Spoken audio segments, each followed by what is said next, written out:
Good morning. This is my video blog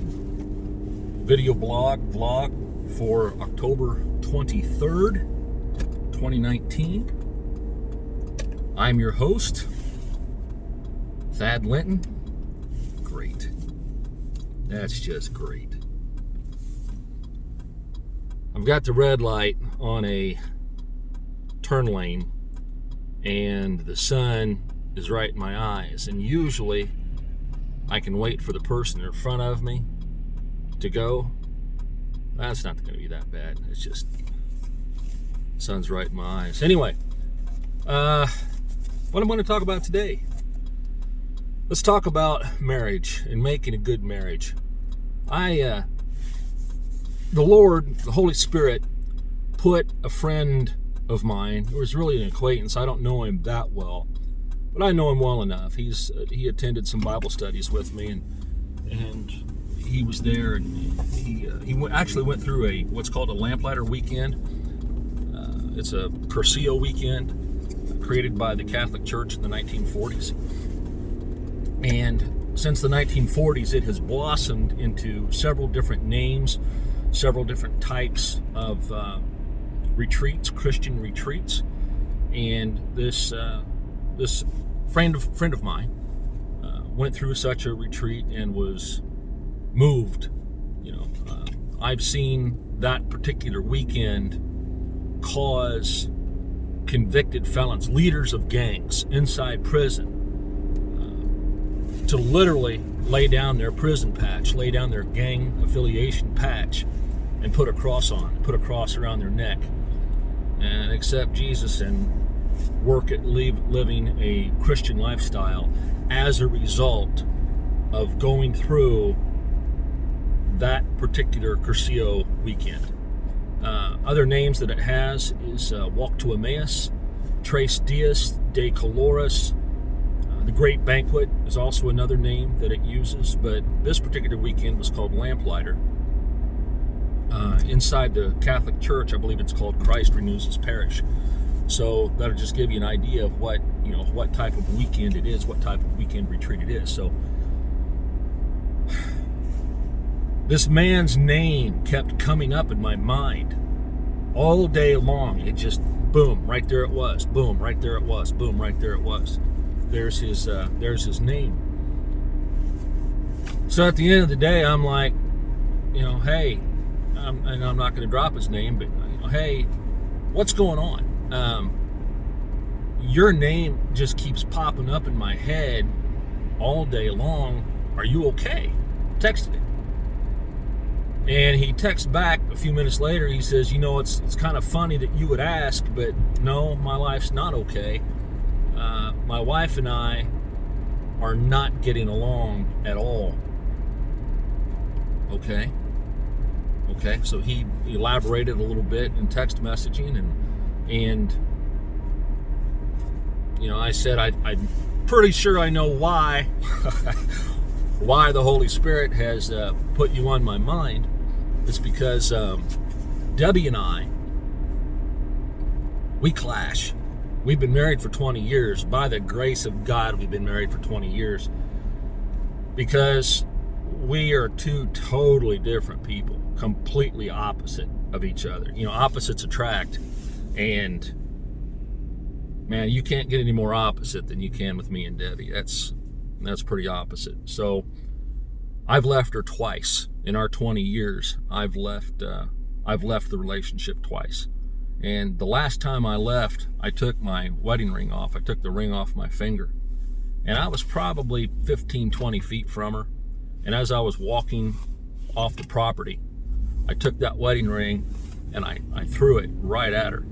And it actually beamed her right between the eyes. I could never do that again. We were both kind of surprised. In fact, I think we both gave a little bit of a smile that it happened. But we were too angry and too selfish to acknowledge that was funny.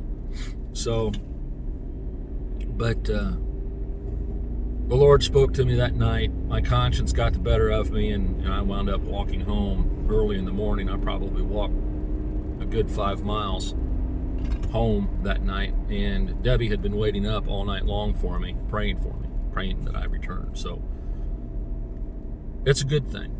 But, to say that every marriage is bliss and that, there are no problems, that's garbage. And what it took for Debbie and myself to realize and to finally be able to communicate with each other was called Retrovi. And this, again, is sponsored by the Catholic Church. Here in Indianapolis, it's put on at Fatima House, which is 56th and Shadeland, 56th and Fall Creek Road is where Fatima House is, near Roncalli High School, I believe. No, that's Roncalli. It's a Catholic high school over there. Roncalli's on the south side. I can't remember the name of it. It'll jump in my head here in a minute. But anyway, that's where Fatima House is, and that's where the Retrovi Weekend is. It's held twice a year, but you can also find them online, retrovi.com, and you'll have to Google that. It's French, Retrovi, Retrovaille, I think. Don't quote me on that, but as you start to Google that, it'll probably come up, and it'll probably, spell correct you. I need to watch my time. I need to get going here a little bit, but I'm running just a little bit behind today. I usually have to be at the White River Bridge by 8:45 on 465. I just ran a red light. That's okay. Well, I didn't actually see that it was red. I assume it was red, allegedly. Anyway, marriage. Yeah, we had to go through this weekend. It's a weekend encounter, Retrovi, and although Debbie and I, we just butt heads. We both had very selfish problems, and there were other couples in that weekend that one of the spouses had been caught red-handed cheating on the other spouse. And they really didn't want divorce. They really didn't want that, but they were ready. And that weekend is the last-ditch effort that they were making to try to salvage that marriage. And that's the importance of that particular weekend. So a couple of things Debbie and I learned very quickly. Two things that you can use. I mean, hopefully you don't have to spend the whole weekend to do this. You're more than welcome to do that. And the weekend is based, it's funded by donations only. There's no immediate cost up front. When the weekend's over with, they do ask for a goodwill offering, good faith offering. And, considering that they're not going to go through divorce, and knowing that divorce is going to cost tens of thousands of dollars. In fact, another buddy of mine recently went through one, and it cost him $55,000 to divorce his wife. $55,000 in lawyer fees. So pay for a weekend and you save your marriage because you learn how to communicate with each other. You have to decide what that's worth to you. So the number one thing that you're going to be doing while you are arguing with each other, what you've got to stop doing right now is you've got to quit blaming. You cannot blame the other person. You've got to quit that. Do not blame each other. You got to draw the line and say, okay, no more blame. Another thing you've got to quit doing immediately is you've got to quit running to your family member or to your best friend. Chances are the friend or the family member you're going to is already divorced anyway, or they have been divorced, or they've been divorced before. More often than not, couples get divorced, then they stay married. So the advice that you're getting is going to be leave. More often than not, you've got to quit doing that. Whoever you've got a beef with, that's who you discuss with.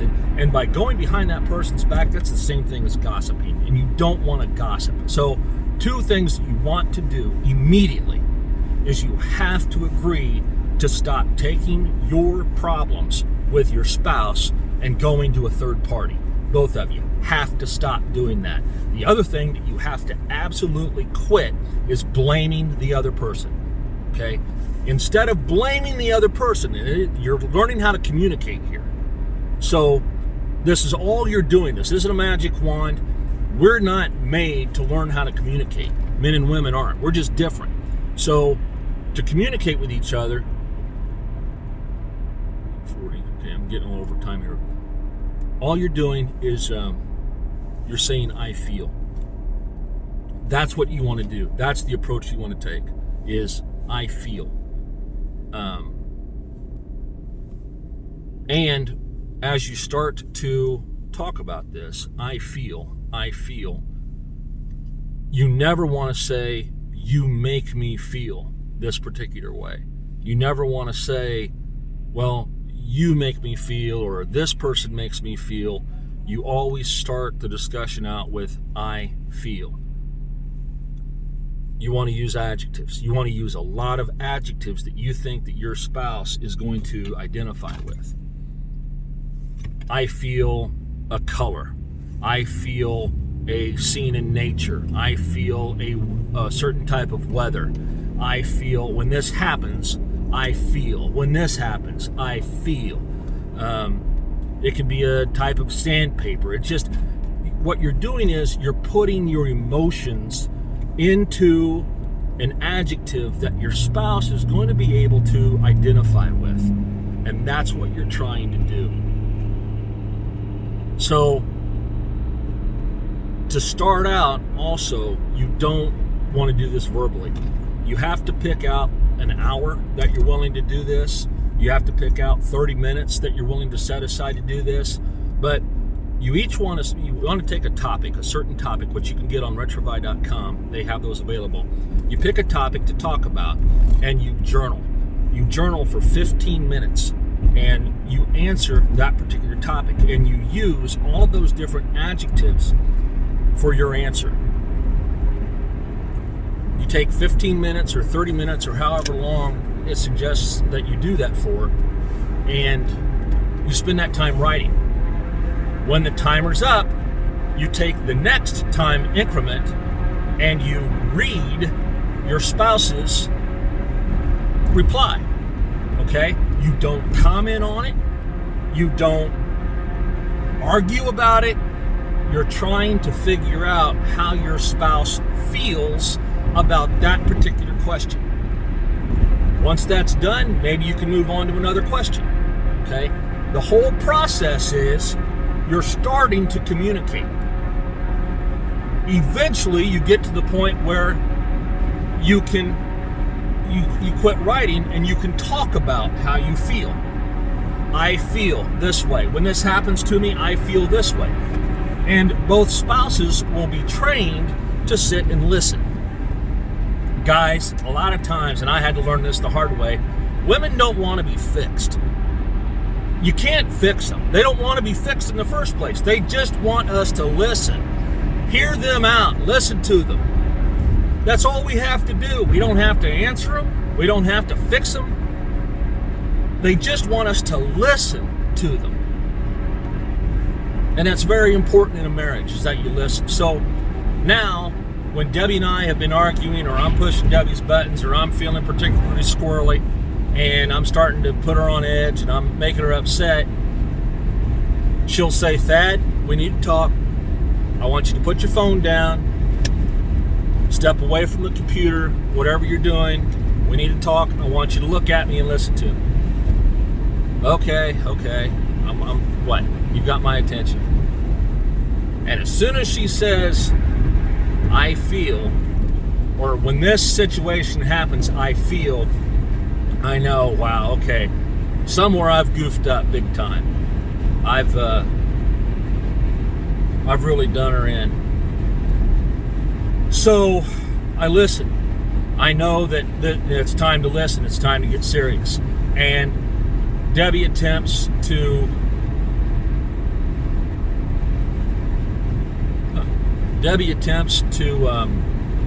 use adjectives that she knows that I can identify with.